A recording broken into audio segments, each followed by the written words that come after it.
बिल्वाष्टकम्। त्रिदलम् त्रिगुणाकारम् त्रिनेत्रम् च त्रियायुधम् त्रिजन्म पापसंहारम् एकबिल्वम् शिवार्पणम् त्रिशाखै बिल्वपत्रैश्च अच्छिद्रैः कोमलैः शुभैः तव पूजाम् करिष्यामि एकबिल्वम् शिवार्पणम् कोटिकन्या महादानम् तिलपर्वतकोटयः काञ्चनम् शैलदानेन एकबिल्वम् शिवार्पणम्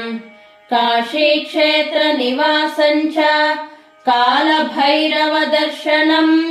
प्रयागे माधवम् दृष्ट्वा एकबिल्वम् शिवार्पणम् इन्दुवारे व्रतम् स्थित्वा निराहारो महेश्वरः नक्तम् हौष्यामि देवेश एकबिल्वम् शिवार्पणम् रामलिङ्गप्रतिष्ठा च वैवाहितकृतम् तथा तटाकानि च सन्धानम् एकबिल्वम् शिवार्पणम् अखण्डबिल्वपत्रम् च आयुतम् शिवपूजनम् कृतम् नाम सहस्रेण एकबिल्वम् शिवार्पणम् उमया सह देवेश नन्दिवाहनमेव च भस्मलेपन सर्वाङ्गम् एकबिल्वम् शिवार्पणम् सालग्रामेषु विप्राणाम् तटाकम् दशकूपयोः यज्ञकोटिसहस्रश्च एकबिल्वम् शिवार्पणम् दन्तिकोटिसहस्रेषु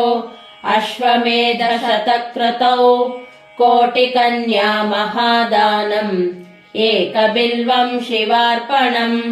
बिल्वानाम् दर्शनम् पुण्यम् स्पर्शनम् पापनाशनम् अघोरपापसंहारम् एकबिल्वम् शिवार्पणम्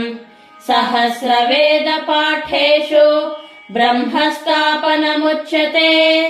अनेकव्रतकोटीनाम् एकबिल्वम् शिवार्पणम् अन्नदानसहस्रेषु सहस्रोपनयनम् तथा अनेकजन्मपापानि